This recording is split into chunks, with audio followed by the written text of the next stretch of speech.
Welcome to the interview segment of Daybreak Africa, reaching you live from the Lagos studios of KAFTAN Television. Of course, we have an amazing personality in our midst, and as we know, we're talking about business and everything that has to do with business.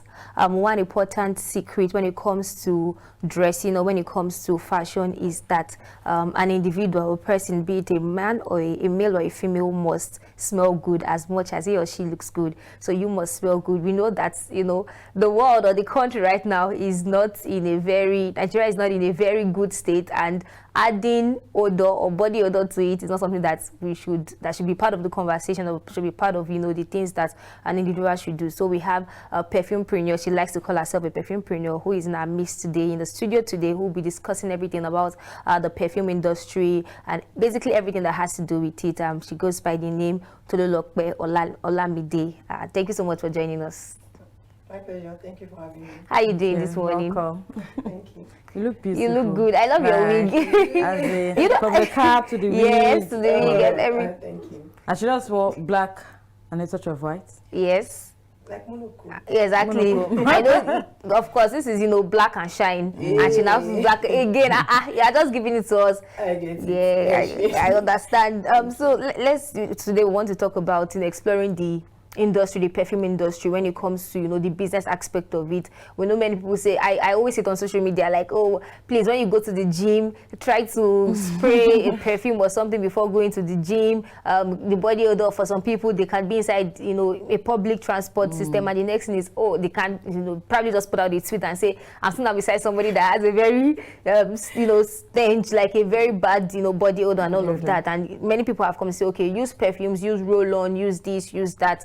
So let us even start with you as a person. Like, why did you choose to go into the, you know, the perfume industry? Why did you choose to start marketing or selling perfumes and, you know, to people everywhere? Actually, going into the perfume business was not intentional. Okay. It's always not intentional. It is something that would happen, and then you just stumble into it. Like, I started the business before I even knew I was into the business. Oh, wow. It's funny, but I was in my service year, and I just saw this ad on Instagram. Like, perfume oils were already coming up then, perfumes were already coming up then, but not like now, the way it is now, that everybody wants to smell good. So back then, I just saw the ad on Instagram, and the lady was like, she sells perfume oil, and it was actually cheaper than what I had been seeing on my WhatsApp status. But she had an MOQ. That's a minimum order quantity that you have to buy. So I sent the message to my sister, let's buy this thing. No, I saw it cheaper, blah, blah, blah, like that. So I was in Kwara State then. I sent her some money. She added her own. She went to the ladies' store at, I think, Ogba then. Okay. Then she bought them. When I came back to the house, I checked them. They smelled really good. But then we had a lot because we had bought them for personal use. So these remaining ones, what do we do with them? So I took pictures. I posted on my WhatsApp then. I posted on my WhatsApp. I got some orders. Like, I was surprised immediately. I got some orders and I sent them out. But I was still left with quite a lot. I took them back with me to Kwara. When I was taking them back, I was like, that village I'm going, we didn't even buy perfume. You know what it is. So I took it along for like a week. I didn't even tell anybody about it. The coppers, anybody, I didn't tell them anything. So there was this day I left our lodge. I went to the school because my PPA was in a school. Then the copper came, we're living together. She was like, Kopala, that's perfume oil, that scent you use, I want it. I was like, it's oil. Oh. It's like, she wants it. Okay. When we go home, I brought them out. Oh, yeah, pick. Then she picked Mango Temptation. That is still her favorite scent, like to date. Wow. So she picked Mango Temptation and she bought it. And she was the one telling other people about it. Like, buy from her, check it. That thing smells nice. Then some teachers bought for me in the school. And that was it. So how has the experience been so far? It's been a roller coaster. Venturing into a new business, I was intrigued, like I wanted to know more. But then I didn't know that what I was looking out from the outside was different from what the industry actually entails, like the perfume industry itself. Perfume industry is more like, the more you look, the less you see. You would see and know what a vendor wants you to see and know. Especially when it comes to my niche, which is perfume oils. Okay. if you are not careful, you will buy something else. You will buy something else in the name of perfume oils. So like I had to, I wasted some money. I had to pay for someone like to teach me the intricate details. Like let me know where you order this thing from, how you ship them, and all like that.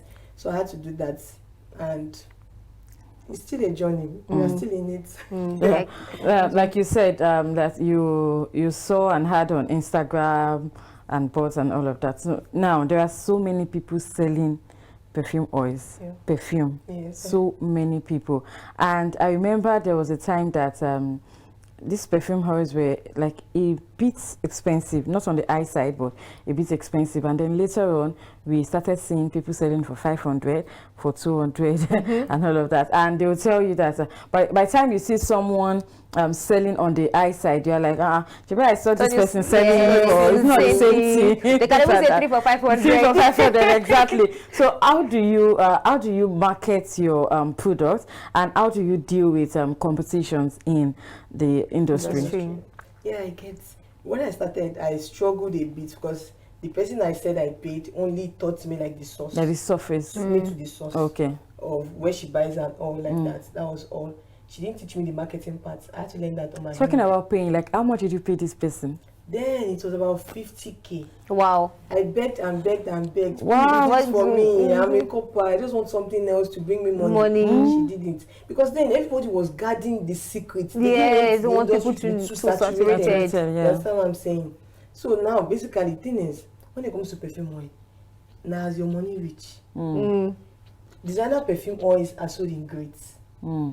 What I want you to know is when it comes to perfumes itself, they contain perfume oils in them.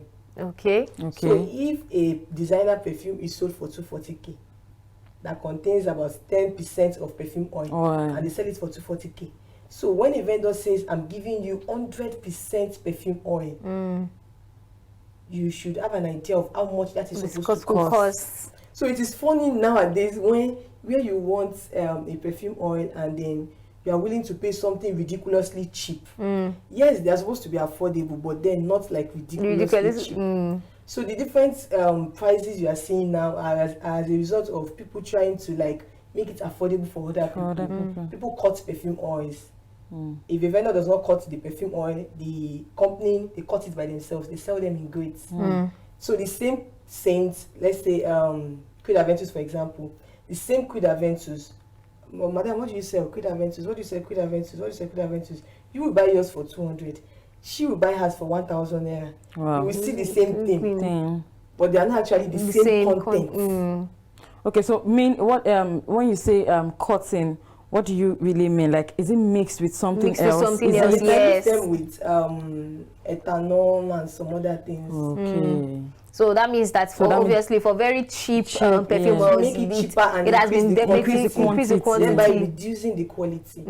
So that means that if I should buy a very cheap perfume oil, that means it won't last up to 3 hours or even 4 hours. It won't last you. It might hit your skin, and you won't even get what you want. Like of all use is buying a designer perfume oil. If it does not smell like the designer perfume oil, the way designer perfume oil is supposed to work is if she uses a Creed Aventus perfume, and you buy a Creed Aventus perfume oil, when she passes by you, she's supposed to say, "Oh, you are nice, you smell nice." Is that Creed Aventus perfume? Like it's supposed to smell exactly like the main perfume. But nowadays, people don't care. You don't even know what the main perfume smells like. Talk more about what the designer exactly. perfume oil That's another thing that I want to talk about. As long as the shower smells, bring it. Exactly. That's where my next question was to come from, because people just use perfume like just use it. They don't have any particular scent. I feel like there are people that they call themselves frag heads. People that are very much passionate about perfumes and all of that. They're the ones that are picky when it comes to this scent. They can easily note the underlying maybe tones and all of that. But for someone like me, I'm not interested. I just want to smell good. Just give me something that that will make me smell good. So do you think that for different people or for different genders, do you think there should be a particular type of scent or particular type of oils that they should use? Should it be different based on maybe personality type, based on whether you're a male or a female, mood, different kinds of things? Personally, and most of the customers I've met, they match their perfume of the day, their choice of fragrance of the day. They tend to match them with their mood the occasion. Yeah. For people that have multiple, you have to have multiples. If I'm coming to work, I cannot wear the same perfume I wear to work. I cannot wear it to church. I'm going to my father's house. It has to be different. Wow. If you're going to a wedding, your choice of fragrance has to be different. For example, now, if I see someone that like you dress masculine, your dress sense is like very serious. I'll just recommend your choice of perfumes are most likely unisex fragrances. I can easily tell. But then just to be sure, I will ask, what perfumes have you used in the past? And once you just tell me, okay, I've used this, I've used that, I recommend perfumes for you, sharp. And you don't even need to smell it. Just because you told me the perfumes you've used before, I matched that to, okay, they have the same profile. And I've not gotten a bad recommendation. It always works. It always works. So now you see a soft lady, she dresses like, she dresses nice, wear all these small skimpy dresses, hair is on fleek. You know that someone like that wants to smell like a baby girl. Yes, definitely. So you're going to give her baby girl scent. People like that tend to go for fruity, floral scents with maybe a little bit of musk, and it has to be long lasting. Because I don't want to go out and be looking for perfume to top up. Yeah, exactly. What's the point? Now, yes, you're talking about it's very good to have multiple perfumes because of occasion. Now, don't mind my local self. Don't you think there'll be like a clash of fragrances within your perfume collections? Within your room, where you're staying, and also I feel that for me really, I think it's just okay for you to just let people just know you with a particular scent. Okay, when this person is coming, they already know, this is the person that's approaching. Why would you be able to confuse them? Why would you be able to tell that I am coming? No, you shouldn't be able to. Don't let them know your next move. If you wear this one today, tomorrow wear another one. But don't you think there will be like a clash of fragrances? Of fragrances? Let there be clash. Another thing is, do you know that even if you have like about 3 fragrances, there is a way you can layer those fragrances, like you wear them together and they smell entirely different. They smell very, like you don't need to have 12, 20 bottles. There's people that they are passionate about perfumes. They have a whole shelf of it. Yes. But if you are not someone like that, you don't like things being too clustered, just get like something from each fragrance family. A fragrance family, I mean something foodie, a foodie perfume, a woody perfume, a clean scent, a scent that has musk in it that is floral. For example, once you pair that foodie scent with the musky one, you're getting a different smell. Personally, I don't like to walk by someone and the person says, "Oh, you smell nice. Is that Kinikon by Kinikon?"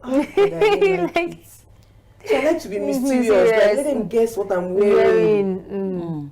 That's, I like that. That's okay. Yeah. You wanted to say something? Yeah, that's okay. But then, talking about the business, what strategies do you use in selling out your brand? Because definitely the perfume industry is kind of competitive. We have different people selling perfume. So how do you how are you able to convince your customers to always buy from you? Yes, and in addition to what she said, it's very easy for people who sell bags, who sell maybe clothes, and all. By the picture you can say, okay, this is what I would wear, and it probably will look good on me. But then for perfume, of course, you can't see the scent, and you can't even feel it. The only thing you have to do is to smell it. So how well have you been able to navigate that part of your marketing strategy? So when it comes to that part, what I do is I put myself in the customer's shoes. I ask myself, would I buy this? Would I spend my money on this? So that's what it makes it easier. And like I mentioned earlier, that once you tell me about 3 perfumes you've used, I can easily match any perfume to you, and to smell like the smell, God. And the reviews that I have gotten on it, no. So what I try to do is I create some videos that helps you, that guides you on your choice of fragrances. Okay. So what I do is I just tell customers, okay, that favorite perfume you are using right now that you really like, just you can type the name on Google. Okay. There are plenty sources like Fragrantica. Just type it. You should bring out the notes. That's the ingredients in those perfumes. So once you are able to place it, okay. So you now be like, okay, if a perfume has lychee in it, if a perfume is foodie, yeah, I like foodie perfumes. And there's some customers that right from the go, they will tell you immediately that I don't like perfumes with musk. Yes. So that guides me that, okay, this person says she does not like perfumes with musk. I'm not going to give her anything with musk in it. And because you've checked, you are using the profile of the perfumes that you've used before, it's difficult to make a mistake because you already have an idea of what that thing smells like. And what I've noticed in this line of business is what works for A does not work for B. The fact that A likes to smell rich, like when I enter, let them know that I'm a boss madam. That does not mean that's what this person wants to smell like. Like that, there's this customer I had an encounter with last week. She used to buy for me like last year, and she buys in bulk. She's a personal user. She uses them herself, but she buys them in large quantity. So she took a break for like 6 months. She didn't buy anything. I had forgotten what her sales profile was, like the kind of perfumes she likes. So she saw me post some perfumes on Instagram, the way I described them, and she was like, okay, she wants this, she wants this. And I was like, okay, based on saying you want this, you want this, I think you should take this too. So she placed her order, she got it. And then she was like, oh, she doesn't like these perfumes. I was like, oh, I think it's actually my fault because it's been a while you purchased fragrances, so I've forgotten what you like to smell like. So I told her, okay, just return them. I sent the rider to her.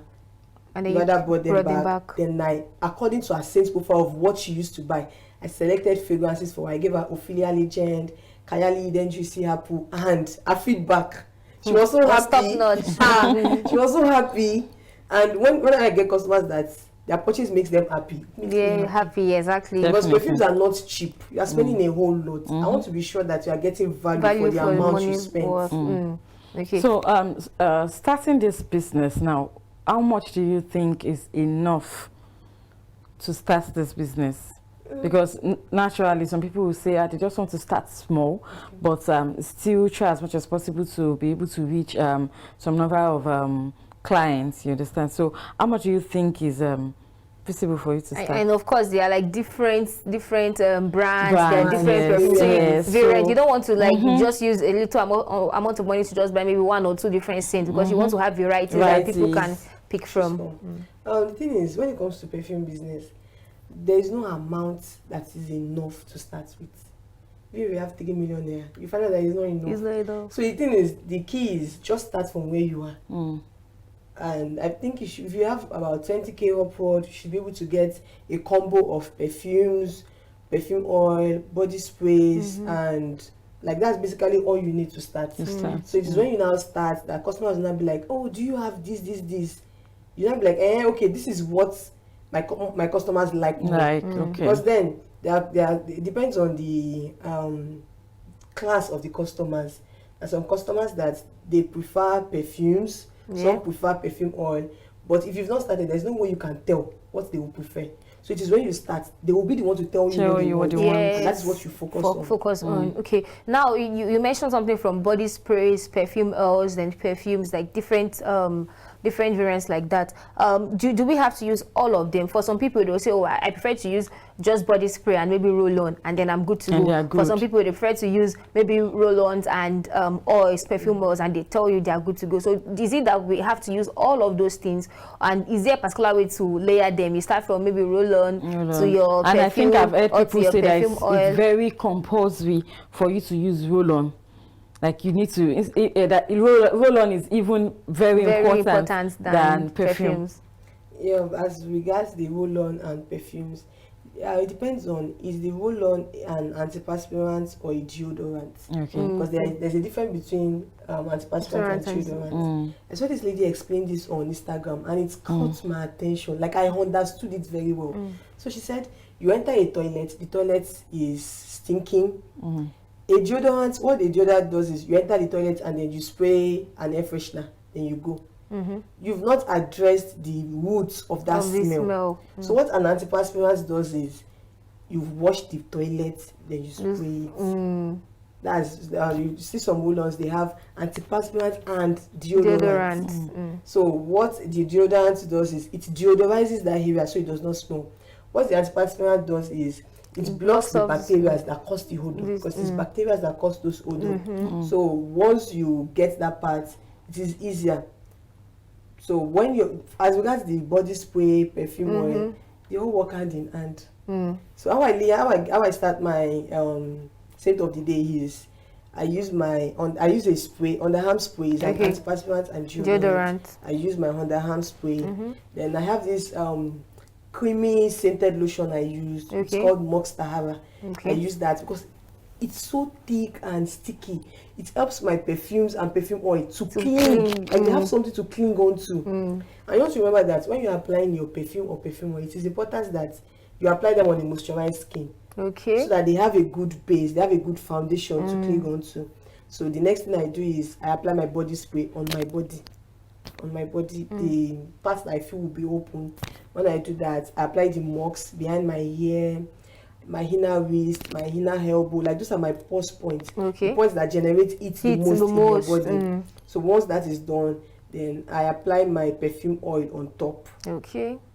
So my perfume oil has something to stick onto. Then I apply my perfume. So how to spray? Someone asked me, how many sprays of perfumes should we do? Not boom boom. I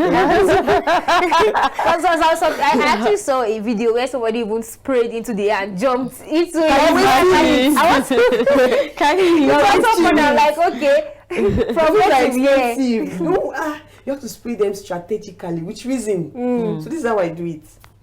I take the perfume, I put one along my neck, 1, 2. So that when someone hugs me, you know, they get the whiff, they get it. Then my the skin here, depends on what outfit I'll be wearing. If my skin is going to be exposed, I apply it here, my skin here, or my inner wrist, inner elbow, the same way I did the perfume oil. If I'm wearing a short dress, I apply behind my knee. Because that place too, the heat comes out from there. So once that is done and you are dressed, just put 2 sprays on your fabric. No wonder. So you wash that fabric. No wonder my perfume finished in time. Till you wash that fabric, you will still smell it.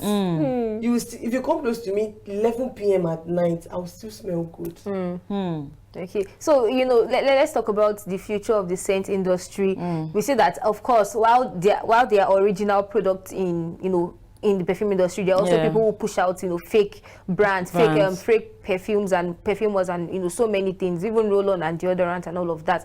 When we talk about the future of perfume industry, do you see it? Of course, it's going to be very sustainable, but do you think that there will be a more aligned, I don't know, maybe a group where you see people come together to have more collaboration? Yes, we have more collaboration than competition, because there are so many people think that one of the easiest businesses to start is the perfume business, of which I personally do not agree, because you need to have a lot of knowledge even before venturing into that field. So do you think that along the line in the later years we see more maybe Nigerian brands? Exactly, that's the point of my question. You see brands, Nigerian made perfumes. Do you see it coming into into fruition?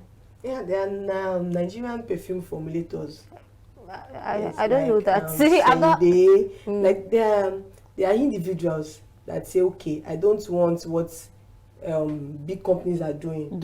I want to serve a particular niche and class of customers. For example, now I can't say the perfume Dangote wears now might not be something you find in the market. So they are customized. So there are vendors there are perfume people that serve exactly those set of people. Class of people. They serve them. So even when you say, you smell nice, what are you wearing? They just tell you, my perfume person sold this to me. They don't know what it is. You can't walk into a mall and get it. So it gives them like this sense of exclusivity. And as regards collaboration, it's easier for me to see hair vendors collaborating than perfume vendors. Because when it comes to perfume industry, most of the knowledge that they have are self-taught. They have to research and get it by themselves. So they are not things that they can easily share with other vendors. They don't find it easy to do that. They don't do that. So now it's not like a survival of the fittest. Everyone is trying to prove their expertise. Their expertise, yes. So there's no way they are collaborating. Like there's no way they are collaborating. I don't see that. But then when it comes to quality products and the fake one, the counterfeit ones, I used to be of the opinion that some classes of people cannot afford quality designer perfume oils because of how the cheap ones are flooded everywhere, like from bus stop to bus stop you can see them. But nowadays, like this year, my perspective changed because I moved from selling designer perfume oils to selling niche perfume oils. Designer perfume oils are actually, we think they're expensive, but they're actually cheaper compared to niche perfume oil. Like that niche perfume, that small tiny one, I sell it for 1,500, and I can count on my fingers how many of my customers actually buy that size. They buy the big bottles. The big bottles. 25, 30K. Yeah. Look at me thinking that you people were struggling to buy the one of 9,000 naira. And I bought the one of 30K and you bought it. It boils down to their perceived value. If they see value in something, they will pay for it. Definitely. So they know that even if I use just one, two, it's going to last me. them. Unlike the ones I buy very, very cheap that I will use and still not follow you to the gate. So that's the point. All right, thank you so yes. much. All right, before we go, for people who want to venture into this business, what do you think? What can you tell them?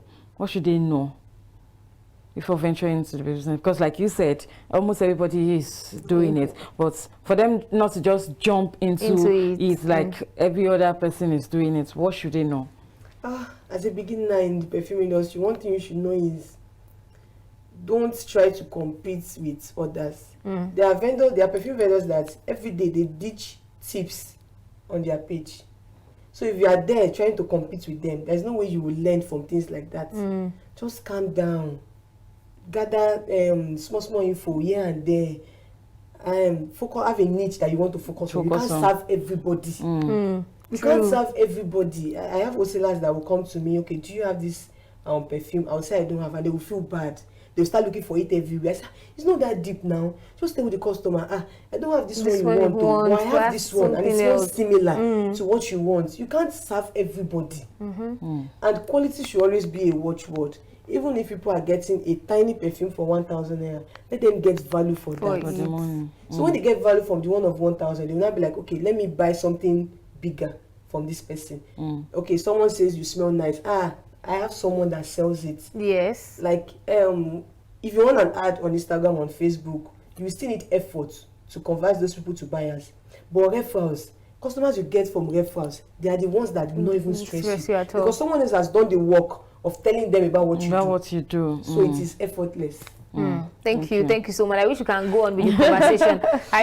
It's actually a very well-rounded conversation. Thank you so much for joining us, and I'm sure our viewers have learned a lot, not just beyond the perfume industry. You've learned how to apply your perfume well, and you've also learned, how to, before you venture into the perfume industry, what you need to do, and what, the basic things that you need to learn before venturing into the industry. They will go on a short break to be back with Daybreak Africa. Do stay with us.